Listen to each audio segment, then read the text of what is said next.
começar, que sem Ti nada podemos, e pedimos que o Senhor venha nos capacitar, nos encher de Ti mesmo, para que possamos ministrar a Tua palavra e ela chegue aonde o Senhor quer, aqui, onde ela chegar, com o poder que só o Senhor pode trazer. Nós oramos em nome de Jesus. Amém. Os irmãos podem sentar-se. O tema da mensagem ainda é casamento, por quê e para quê.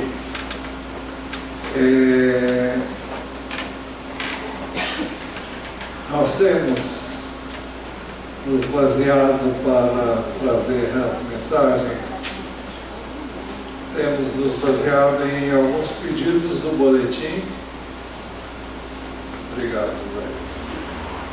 O nosso propósito ao fazer isso é mostrar aos irmãos a importância que a igreja deve dar aos pedidos do boletim. Não é porque o pastor coloca, não, é porque ali, bom, primeiro nós precisamos orar de maneira concorde. Esse é o ensino de Jesus sobre a oração. Ele ensina que é importante que eu e você oremos em concordância. E eu sempre tenho dito que os pedidos não são para serem uma reza, eles são para serem... Ali nós temos os motivos apenas. A oração é sua. Quem faz a oração é você. Ore do seu jeito. Mas ore por aqueles motivos. Ore com suas palavras. Expresse a Deus o que você tem no coração. Mas ore, vamos orar juntos como igreja.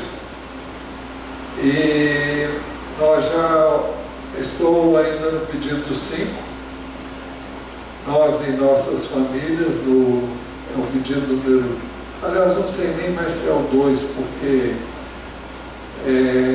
os pedidos às vezes mudam de numeração, mas ele era o de número 5.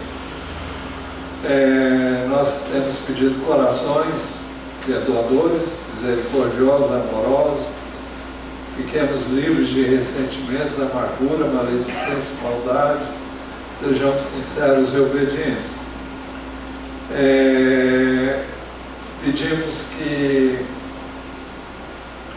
na letra C, a última mensagem foi sobre os solteiros, que eles se guardassem puros até o casamento e que eles guardassem a palavra de Deus e ouvissem o Espírito de Deus na escolha do cônjuge. Isso deu margem ao tema das mensagens. A última mensagem será dessa também. Então nós perguntamos casamento por quê e para quê. Na última mensagem, com esse mesmo tema, nós dissemos que muitos jovens hoje preferem não se casar ou casar tardiamente, vão adiando essa decisão, e isso ocorre sobretudo porque nós vivemos num mundo em que as pessoas têm essa tendência, principalmente os homens, de não... Muitos deles não se casam senão depois que cansam de uma vida dissoluta, de uma vida fácil, sem compromisso, sem temor de Deus, e eles fazem o que acham que é melhor, e eles não querem compromisso com nada, e muito menos com um casamento, se eles têm o que eles querem sem casar-se, sem compromisso. O mundo sempre ofereceu e hoje oferece mais do que no passado sexo fácil. Então, as pessoas pensam que isso é o fim de tudo e por isso preferem não casar-se. Então, por isso a pergunta: casamento, por quê e para quê? Mas nós dissemos também que os crentes em Jesus não podem viver com esse tipo de conveniência que o mundo tem e prefere, porque não está de acordo com a vontade de Deus para nós, expressa na sua palavra. Então, a pergunta casamento por quê e para quê? Inicialmente nós perguntamos por quê. Primeiro, porque casamento é uma instituição divina e envolve compromisso mútuo. O compromisso mútuo está no fato de um homem tirar uma moça da sua casa, do convívio com sua família e formar uma família. Olha, você não pode fazer isso sem um compromisso. Então, o casamento é compromisso. Implica em você ter condições de dar a essa pessoa que vai se unir a você o mínimo que ela tem na sua casa. Ninguém tira alguém do seu lar para viver numa condição inferior à que ela tem. E não vamos falar sobre isso porque não é o nosso assunto, né? Mas depois perguntamos: para que casamento? Para quê? Nós vimos para a multiplicação da humanidade, depois vimos para o companheirismo, cumplicidade, unidade, segurança e amor. E destacamos o companheirismo, a cumplicidade, a unidade, a segurança. Falamos da importância da fidelidade, segurança no sexo lícito, segurança no amor incondicional que a palavra de Deus ensina que um homem deve ter em relação à sua esposa, e ensina também que a mulher deve amar o seu marido. E a palavra que é usada ali é a palavra ágape, que significa amor incondicional, embora não esteja explícita a questão da incondicionalidade. Mas casamento para quê? Em quarto lugar, vimos que é para preparar uma descendência piedosa, devotada a Deus, livre da imoralidade, que não se põe em julgo desigual com o descrente, que busca a aprovação dos pais como evidência da aprovação de Deus, que busca o consenso entre os cônjuges. Ninguém deve casar obrigado, nem por vontade dos pais. Claro que os pais devem opinar e cada caso é um caso, mas é importante que os pais abençoem o casamento, porque os pais têm autoridade para fazer isso. E Deus dá respaldo aos pais para fazerem isso. Os pais são a autoridade que Deus estabeleceu sobre o ser humano e é importante que eles tenham a bênção dos pais. Agora, em quinto lugar, nós vamos ver hoje casamento para quê? Então vamos ver mais especificamente para evitar a prática da imoralidade. 1 Coríntios 2 diz assim: digo que por causa da imoralidade cada homem tem a sua esposa e cada mulher tem o seu próprio marido. Dentro deste tema, queremos fazer alguns destaques que precisam ser ressaltados. Primeiro destaque: permanecer sem se casar é uma opção. Não para você viver de forma dissoluta, permissiva, degenerada, corrupta. Então, por isso que casamento é uma opção. 1 Coríntios 7:1 diz assim: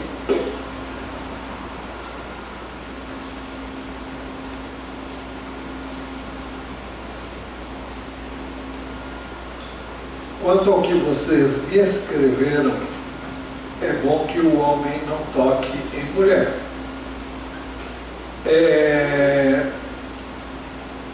O que ele estava dizendo que era bom se o homem pudesse ficar solteiro, ou não se casasse, mas não para fazer o que quer, mas para servir a Deus, de forma desimpedida, desembaraçada. Esse é o ensino do capítulo 7 de 1 Coríntios 7, se vocês se deram ao trabalho de examinar o capítulo inteiro.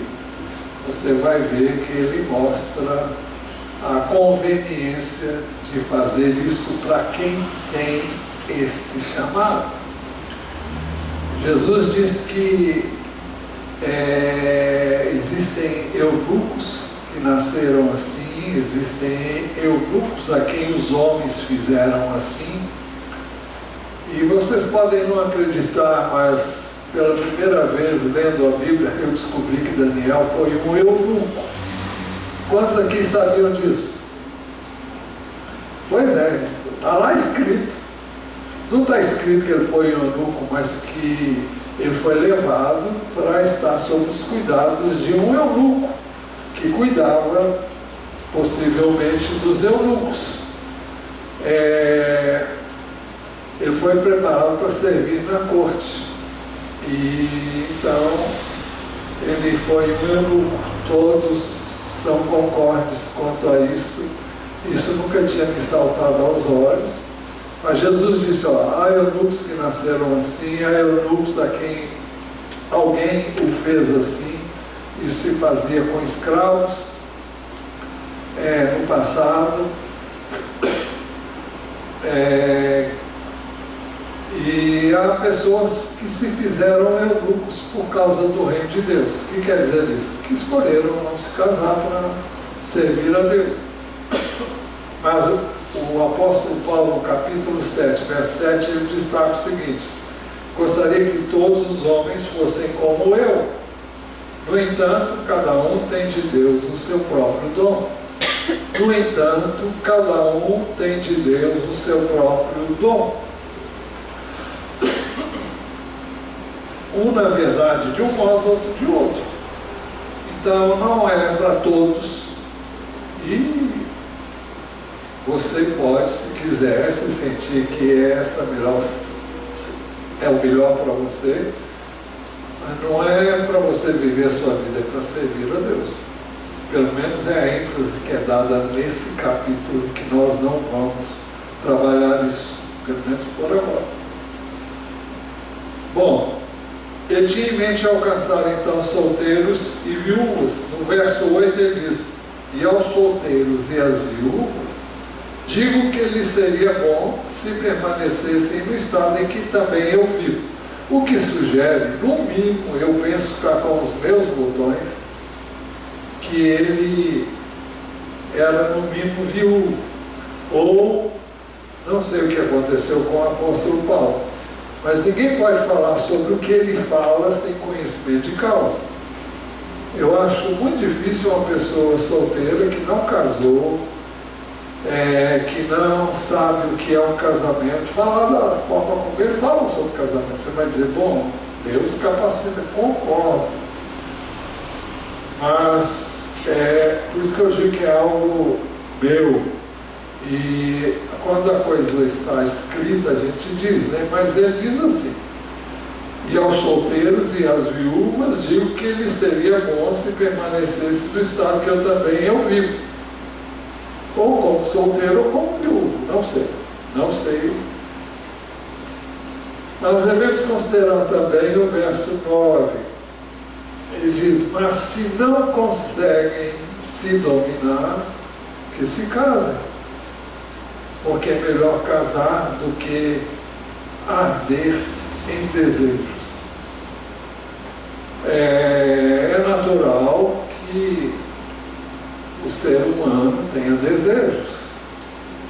desejos sexuais, desejo de relacionamento físico. E é isso que está em pauta aqui. E a maneira disso ser feito de forma legítima, ou de forma legítima, é através do casamento. Não existe outra opção. O segundo destaque: o casamento é necessário para evitar a prática da imoralidade. Já chegamos a ver isso de certa forma da última vez. Quanto ao que vocês me escreveram, é bom que o homem não toque em mulher. Digo que, por causa da imoralidade, cada homem tem a sua esposa e cada mulher tem o seu próprio marido, para evitar a imoralidade.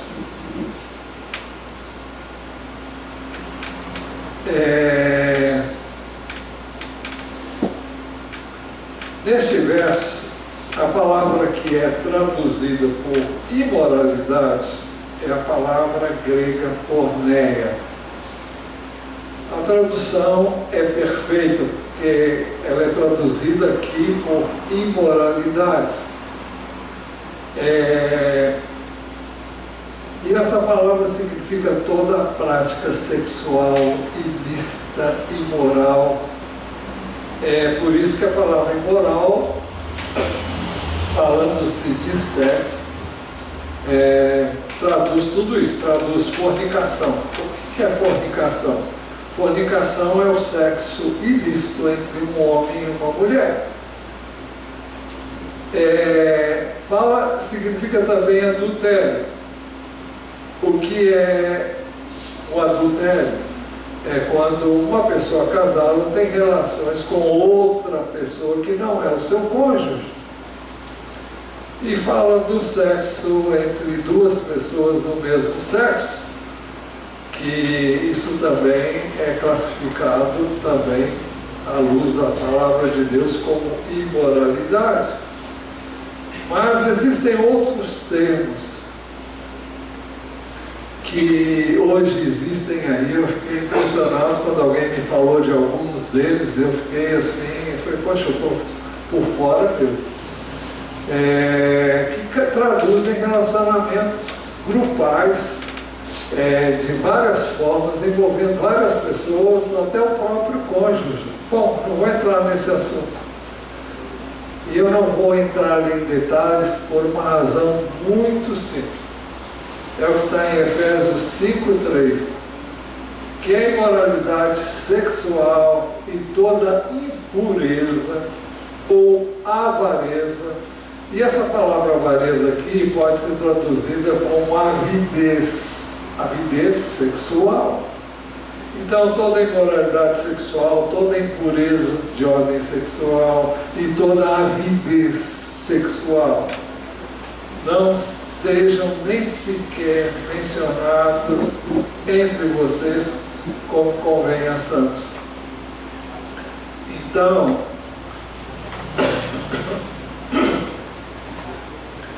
nós, crentes em Jesus, não devemos alimentar ou falar de formas uns com os outros sobre questões que vão despertar em nós desejos que não são os de Deus.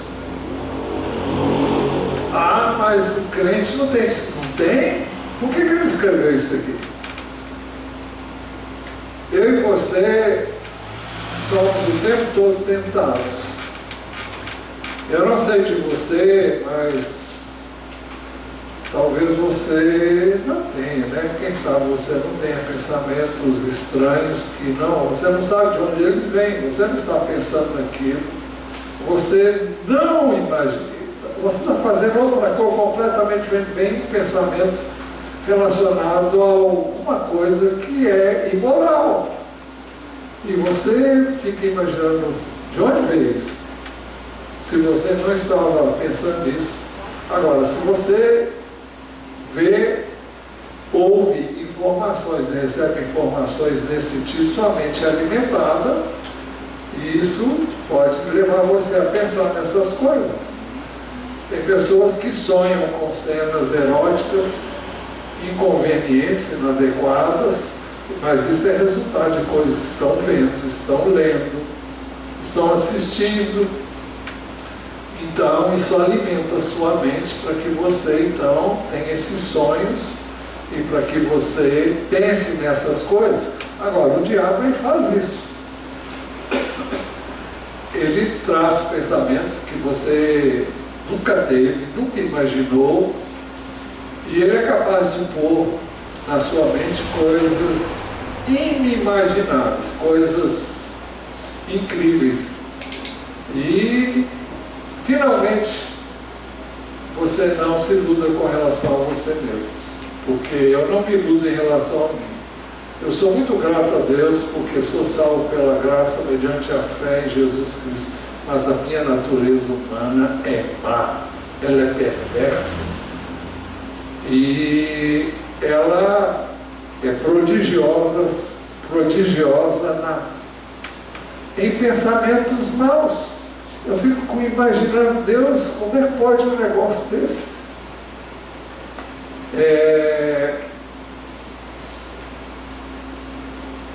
Agostinho foi um conforto para mim saber disso, né?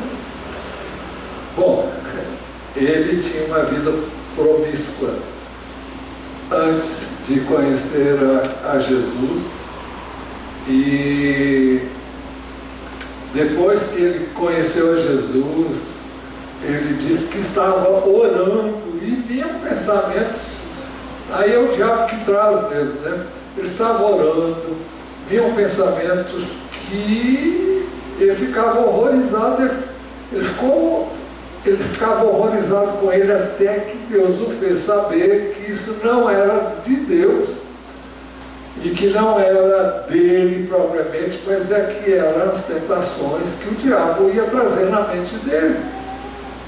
Então nós temos que ter esse entendimento. Primeiro, não pensar de nós mais do que devemos. O ser humano, a carne é terrível. A sua natureza humana não é melhor que a de nenhuma outra pessoa deste mundo. Então, não se iluda com relação a você. É por isso que nós somos salvos pela graça, por meio da fé. Isso não vem de nós, é dom de Deus. Não vem de obras para que ninguém se glorie. Paulo se classificou como o maior pecador do mundo. Ele disse, se me salvou, pode salvar qualquer um. Então, bom, nós citamos que a imoralidade sexual e toda impureza ou avareza não sejam nem sequer mencionados entre vocês como convém a santos. Mas também quero citar 1 Tessalonicenses 4, 4 e 5. Isso que nós estamos falando do significado da palavra porneia, que é a imoralidade. Ele diz assim na NAA, que cada um de vocês saiba controlar o seu próprio corpo em santificação e honra, não com desejos imorais, como os gentios que não conhecem a Deus. Então, fala da necessidade que eu e você temos de controlar o próprio corpo. Eu quero dizer para você que isso não é possível senão pelo Espírito de Deus. Para você controlar os seus desejos carnais, é preciso que você faça o que Paulo recomenda na Epístola aos Coríntios, capítulo 8, se não me engano, 12, 13, por ali. Ele disse que nós não somos obrigados a atender estes desejos, mas que temos a responsabilidade de... Bom, vamos lá. Estou tentando traduzir com as minhas palavras, mas 8, acho que é o... Vamos para o 11, se não for... Diz assim o verso 11: se em vocês habita o Espírito daquele que ressuscitou Jesus dentre os mortos, esse mesmo que ressuscitou Jesus dentre os mortos... Bom, não é aqui não, é o 12 mesmo. Assim, pois, irmãos, somos devedores não à carne como se estivéssemos obrigados a viver segundo a carne, porque ela pede para você viver segundo a carne, atender os desejos da carne. Porque se vocês viverem segundo a carne, caminharão para a morte, mas se pelo Espírito mortificarem os feitos do corpo, ou seja, se nós, pelo Espírito de Deus, colocarmos a carne no devido lugar, então nós viveremos. Eu e você não temos opção. Aliás, opção sempre temos, de seguir a Deus ou não seguir, de obedecer a Deus ou não. Mas se temos Cristo, temos o Espírito de Deus, Ele nos deu o seu Espírito para que por meio dele possamos subjugar a nossa carne. Não é automático, isso requer coração, requer alimentar a nossa mente com a palavra de Deus, saber o que a palavra diz, para que no momento oportuno possamos aplicá-la, não é? Porque se vocês viverem segundo a carne, caminharão para a morte, mas se pelo Espírito mortificarem os feitos do corpo, certamente viverão. Pois todos que são guiados pelo Espírito de Deus são filhos de Deus. O ser guiados pelo Espírito de Deus fala do controle do Espírito sobre nós. Nós sabemos o que é certo, desde que nós alimentemos a nossa mente e a renovemos com a palavra de Deus, desde que nós coloquemos as nossas fraquezas e pedimos continuamente a Deus para não nos deixar cair em tentação, porque o diabo vai tentar. Ele vai se valer da nossa carne, porque esse é o alimento dele. É através da nossa carne que ele age nesse mundo. Por isso que lá no Éden diz que ele, na forma de serpente, em forma figurada de serpente, ele comeria pó todos os dias da vida dele. O alimento dele é a carne, que é pó, né? Nós vemos do pó. Então, estes versos que eu li, cada um de vocês saiba controlar o seu próprio corpo em santificação e honra, não com desejos imorais, como gentios que não conhecem a Deus. Então, se entregam totalmente aos seus desejos. Então, esse texto fala do que eu e você temos que fazer com o nosso corpo. Mas a versão da Nova Tradução na linguagem de hoje, e nesse verso, ela é uma das possibilidades de se traduzir esse texto. Aliás, existem 3 possibilidades. E essa que eu vou ler agora é uma delas. E é possível traduzir exatamente como a Nova Tradução na linguagem de hoje traduz o verso 4 e o 5. Cada um saiba viver com sua esposa de um modo que agrade a Deus, com todo respeito, e não com paixões sexuais baixas, como fazem os incrédulos que não conhecem a Deus. Então, o que ele está dizendo? Que na relação conjugal deve haver respeito mútuo. Não é aquela de cada um ficar cheio de dedos no trato com o seu cônjuge, não. Mas você não vai fazer o que o mundo faz. Você não vai viver o que o mundo vive. E aqui fala em paixões sexuais baixas. Eu vou dizer para você o que eu penso sobre o assunto, embora não vou dilatar isso assim para entrar de forma explícita, porque a gente faz isso aqui nos encontros de casais, mas eu não vou fazer aqui não, porque acho que não é por aí. Romanos 1,26, falando sobre a degradação daqueles que rejeitam a Deus, daqueles que não reconhecem Deus como Deus. Então, fala que Deus nos entregou a desejos maus. Por causa, verso 26, Romanos 1,26, por causa disso Deus nos entregou a paixões vergonhosas, porque as mulheres trocaram o modo natural das relações íntimas por outro contrário à natureza. Aqui tem uma alusão ao sexo entre duas pessoas, duas mulheres do mesmo sexo. No verso seguinte fala da relação de dois homens, do mesmo, naturalmente, com pessoas do mesmo sexo. Então, é um desvirtuamento daquilo que Deus fez para ser usado de forma natural. Agora, como isso se aplica no contexto conjugal? A única coisa que me vem à luz desses dois versos, esse e o que eu não li, que é o 27, é o sexo anal.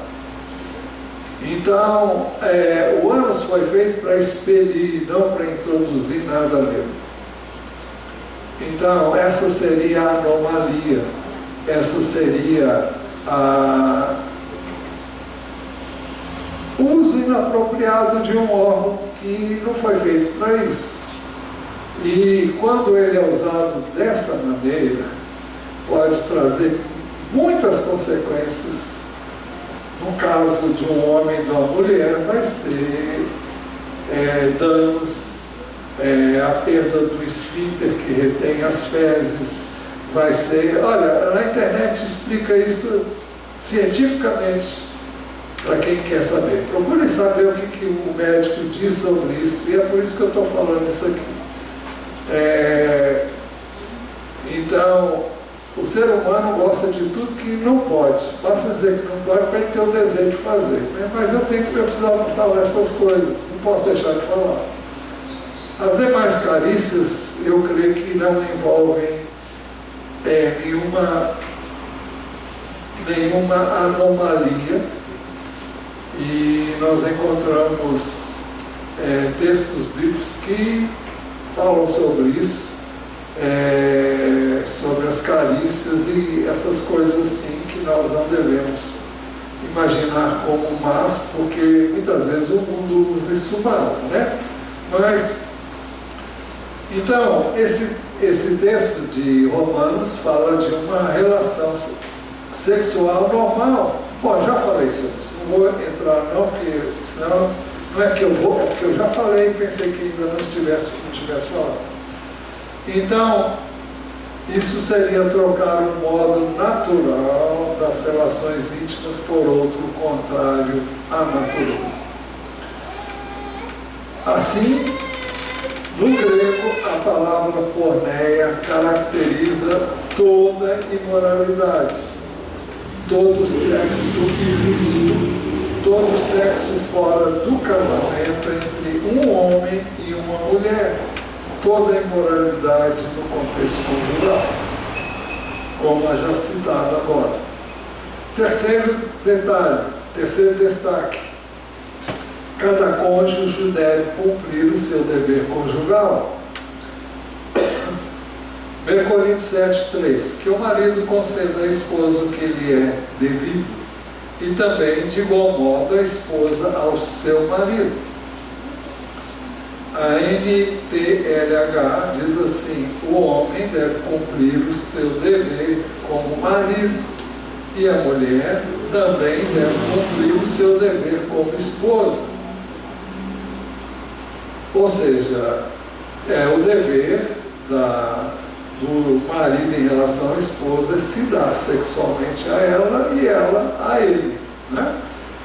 Seria necessário, de fato, que houvesse um mandamento para isso? Não seria natural, ao unir-se em casamento, que houvesse isso não tivesse, que não houvesse nenhuma restrição não é bem a palavra, que não houvesse nenhuma recomendação em relação a isso? Mas a resposta é que há necessidade, sim, desse mandamento. Porque para evitar a imoralidade não basta cada um ter sua esposa e cada esposa ter o seu marido. Algumas mulheres, por N razões, porque sofreram abusos na infância, podem ter traumas de um relacionamento que foi doloroso, foi mal, porque foi violentada, foi estrupada ou coisa semelhante. Muitas vezes pode acontecer numa infância tão tenra que a pessoa nem tem a recordação no consciente, mas o inconsciente, a pessoa tem reservas quanto a isso, e isso pode afetar. Isso tem que ser tratado, tem que ser cuidado, para que isso não venha se constituir em problema na relação entre um homem e uma mulher dentro do casamento. Mas muitas mulheres podem não achar o relacionamento legal porque falta o preparo, falta o carinho necessário, falta uma série de fatores que são necessários no trato dentro do contexto conjugal. Em relação ao homem, em relação à sua mulher, a mulher não gosta de se sentir um objeto de prazer pura e simplesmente de alguém que não está nem incomodado se ela tem ou não prazer, se ela tem satisfação naquele momento. Então, mulher não é simplesmente um objeto de prazer. O homem, o marido, deve levar a mulher a ter esse tipo de prazer também. Deve estar preocupado em que ela tenha esse prazer. Então não é ir lá e simplesmente ter o que ele quer, vira para o canto e dorme, e ela fica lá assim, a ver navios. Não é isso que se faz, não é isso que deve ser. E muitas vezes a mulher fala, eu não quero. Dessa forma, ela vai perdendo o interesse, porque ela se sente um objeto de uso do marido e ela não quer ser assim, ela não se sente bem com isso. E muitas vezes é uma coisa feita com requinte de violência, não é? Porque não há preparo, é quase que um estrupo, né? E alguns maridos, porque tem outros problemas, como feridas de alma, e é muito estranho um homem não querer ter relações sexuais com a sua esposa, mas ou por causa de um trabalho excessivo, cansaço, porque teve uma ocasião que a coisa não foi como ele esperava, e ele falhou, ele errou não, ele não conseguiu.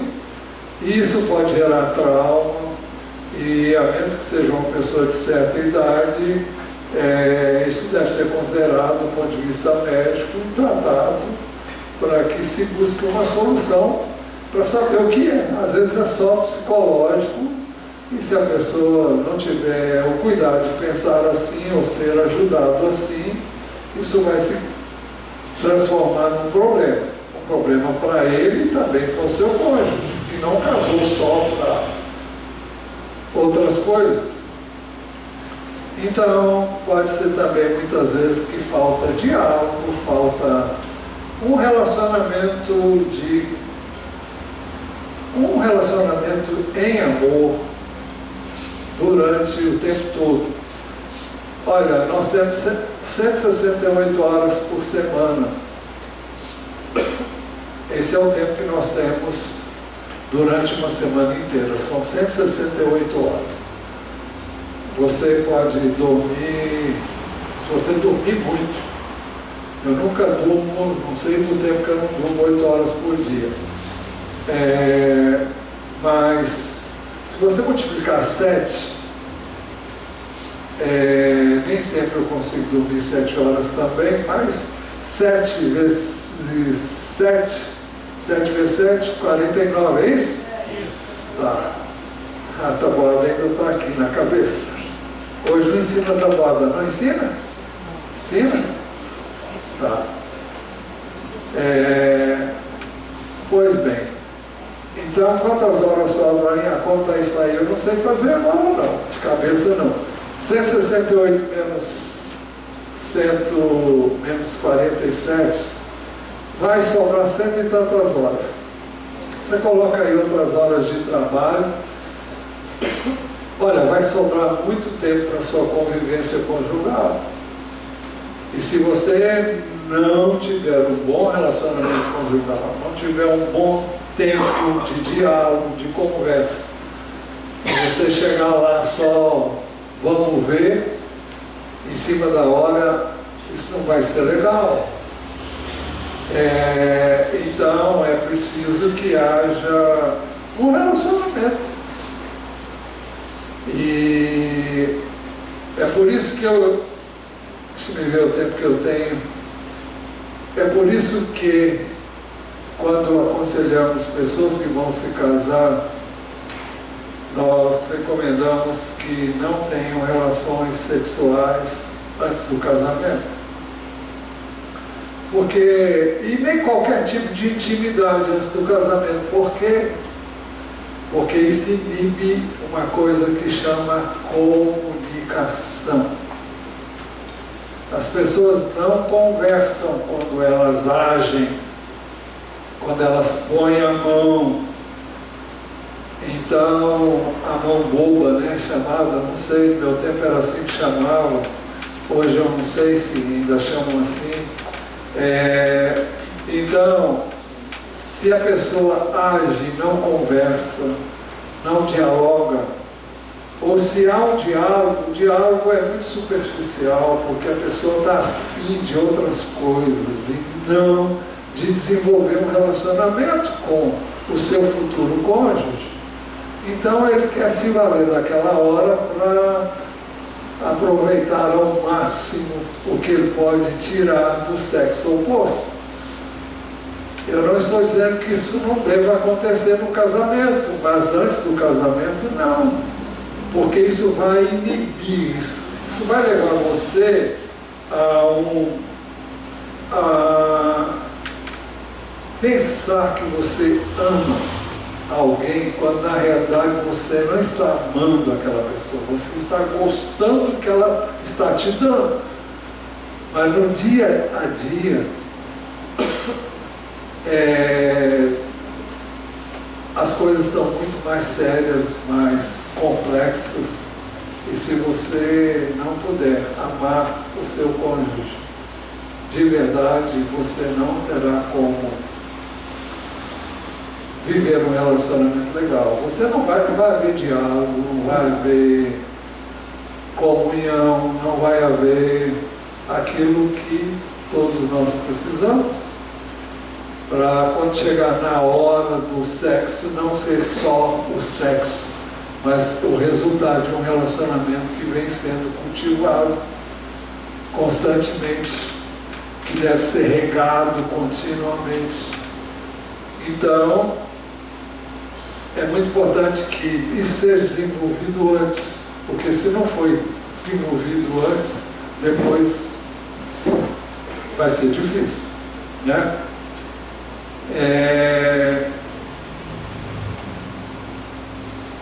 Mas quando um cônjuge age assim, negando ao outro o direito que o outro tem,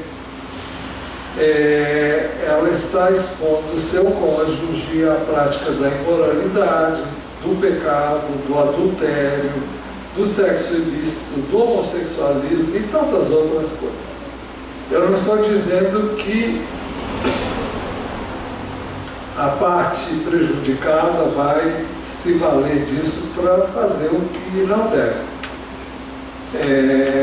Você não vai ter a liberação de Deus para fazer essas coisas, porque você não está tendo o que você acha que deve ter. Então, deve-se buscar uma solução, deve-se buscar auxílio, ajuda de quem pode ajudar. Não de de pessoas que não temem a Deus, de quem não vão dar, das pessoas que não podem dar uma orientação adequada. Então é preciso que você busque a orientação de quem teme ao Senhor e quem anda com Deus e teme a Deus. O sexo no casamento não é a coisa mais importante, mas é muito importante. Muito importante, e ele não pode faltar. Alguém disse que ele é a cereja do bolo, ou do sorvete, não sei. O fato é que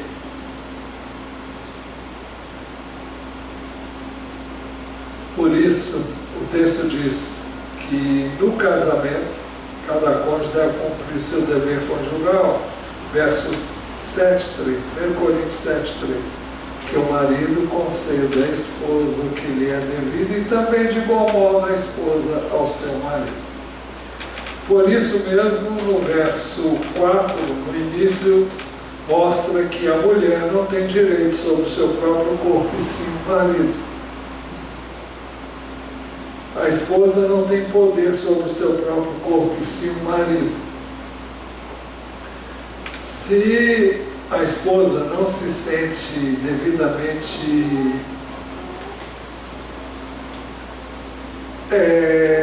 objeto de cuidado, de atenção, nem por isso ela deve se negar. Se ela quer realmente ter o que ela não tem do seu cônjuge, ela deve seguir aquilo que o apóstolo Pedro recomenda no capítulo 3 da primeira epístola que ele escreve. A mulher vai ganhar o seu marido, que não obedece a Deus, que não teme a Deus, que através da sua maneira de viver. Se ele não a trata como ela gostaria, trate ele da forma que você gostaria de ser tratado. Faça o que ele não faz. E não vai ter homem que vai conseguir subsistir disso, não. Resistir a essa forma de ser tratado. Nós colhemos aquilo que plantamos. E quando o cônjuge não é cristão e não procede de acordo com os princípios cristãos, cabe à esposa viver de maneira digna do Senhor, para que através do seu testemunho, da sua maneira de relacionar-se com Ele, então ele possa ver Cristo nela. Agora, se isso não foi desenvolvido como era antes, agora é tempo de você cair na real, quer seja homem, quer seja mulher, quer você seja o marido, quer você seja a esposa, cabe a você fazer a mesma coisa. Nós podemos mudar o outro quando nós mudamos. Normalmente a gente quer que o outro mude, mas não espere mudança do outro. Mude você. Seja aquilo que você sabe deve ser e deixe que Deus toque no outro. Quando nós obedecemos a Deus e fazemos o que Deus manda que eu e você façamos, Ele tem o poder de tocar no outro cônjuge. Tem o poder de fazer o que Ele sabe e deve fazer. E se o cônjuge resistir, Deus sabe puxar a orelha dele. Deus fala uma vez, fala duas, fala três, e se ele resistir, Deus pode fazer algo mais sério. Seja com quem for. Então, é preciso que nós busquemos a Deus. Temos que temer a Deus, temer a palavra dEle, buscar viver de acordo com a palavra dEle. Isso é por Jesus, pelo seu Espírito e pelo seu poder. Agora você tem que buscar, você tem que encontrar nele, porque ele dá a quem busca. Ele diz, peçam e lhe será dado. Batam batam e a porta será aberta. Não. Vamos lá, Mateus 7.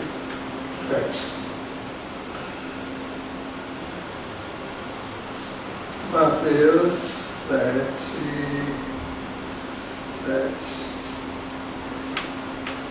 Apertei o lugar errado. Mateus 7.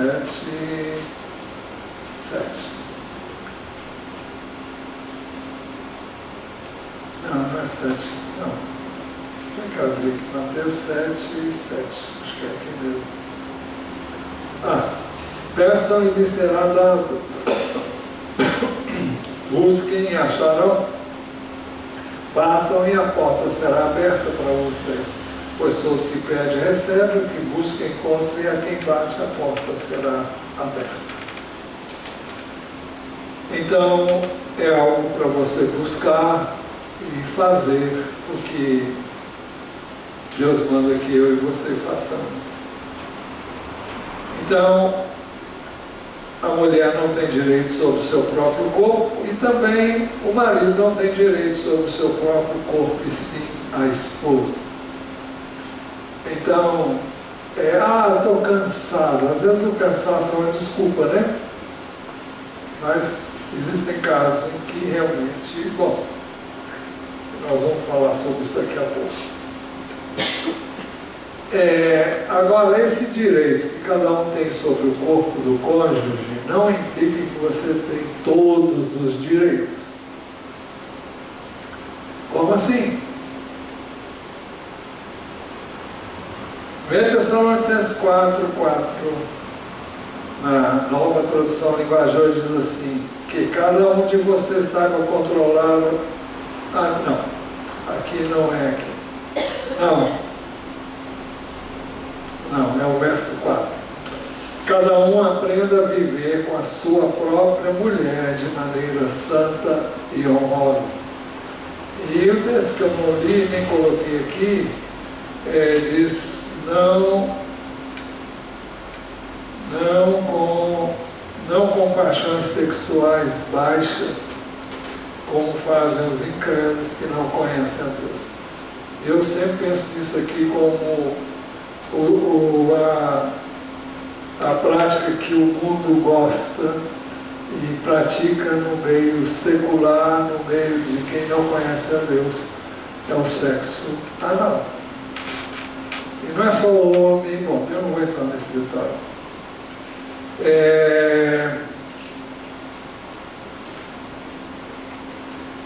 Mas há uma exceção para que um não se relacione com o outro. Para o cônjuge não se dar sexualmente ao seu cônjuge, quando se separam para a oração com mútuo consentimento. Verso 7, 5 diz assim, não se privem um ao outro, a não ser por mútuo consentimento, por algum tempo, para se dedicarem à oração, depois retornem à vida conjugal. Então é quando alguém se dispõe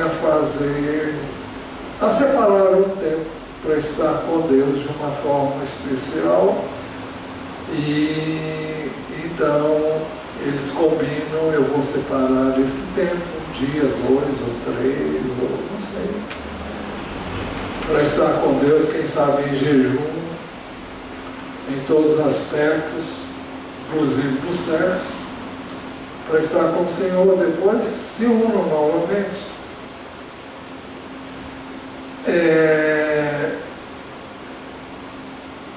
O final do verso 5 também nos faz saber que um cônjuge não pode privar o seu cônjuge do seu corpo, para que ambos não se exponham a tentações. O texto diz, não se privem um ao outro, a não ser, talvez, por mútuo consentimento, por algum tempo, para se dedicarem à oração. Depois, retomem a vida conjugal. Para quê?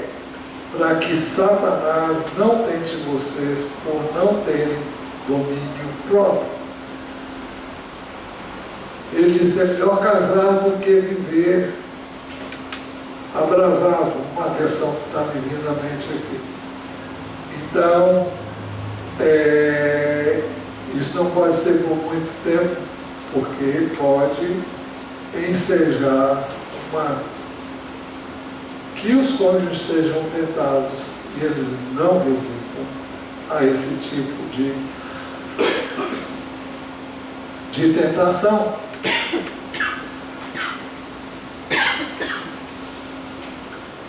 Eu repito o que já disse anteriormente, isso não vale ressaltar que se um dos cônjuges sonegar o direito que o outro tem, não dá à parte prejudicada o direito de fazer pular a cerca, melhor dizendo, né? Então deve haver uma conversa franca sobre o assunto e se a conversa não resolver, procure ajuda pastoral. E, se for o caso, ajuda médica. Mas, acima de tudo, Deus com certeza vai dar a direção e para cada situação há uma solução. Quando os dois querem, quando os dois estão empenhados em buscar essa solução. E assim eu termino a mensagem. Eu creio que foi mais rápido do que eu pensava. Então nós vimos casamento para quê? Por quê e para quê? Primeiro, porque o casamento é uma instituição divina e envolve compromisso mútuo. Para quê? Segundo, para a multiplicação da humanidade, para a procriação. Terceiro, para quê? Para companheirismo, cumplicidade, unidade, segurança em amor. Terceiro e quarto, para preparar uma descendência piedosa, devotada a Deus. Para que um lar fosse constituído de forma estável, de maneira organizada, adequada, para garantir instrução, ensino, educação e a preparação dos filhos para um mundo segundo os planos e os propósitos de Deus. E para isso os pais devem ser exemplos. Exemplos para os filhos na forma de tratar o cônjuge, na forma de conduzir-se em todas as áreas do trabalho e na escola, onde quer que os pais possam testemunhar para os seus filhos através da sua maneira de viver. Em quarto lugar, é isso. Em quinto lugar, para evitar a prática da imoralidade, é o que nós vimos hoje, vimos 3 destaques. Primeiro destaque, permanecer sem se casar é uma opção. Segundo destaque, o casamento é necessário para evitar a prática da imoralidade. Terceiro destaque, cada cônjuge deve cumprir seu dever conjugal.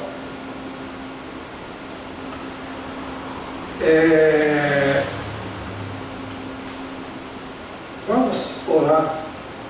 Eu gostaria que você curvasse a sua cabeça e falasse com Deus sobre o que Ele falou com você. Quem sabe você tem coisas que tem que consertar com o seu cônjuge, tem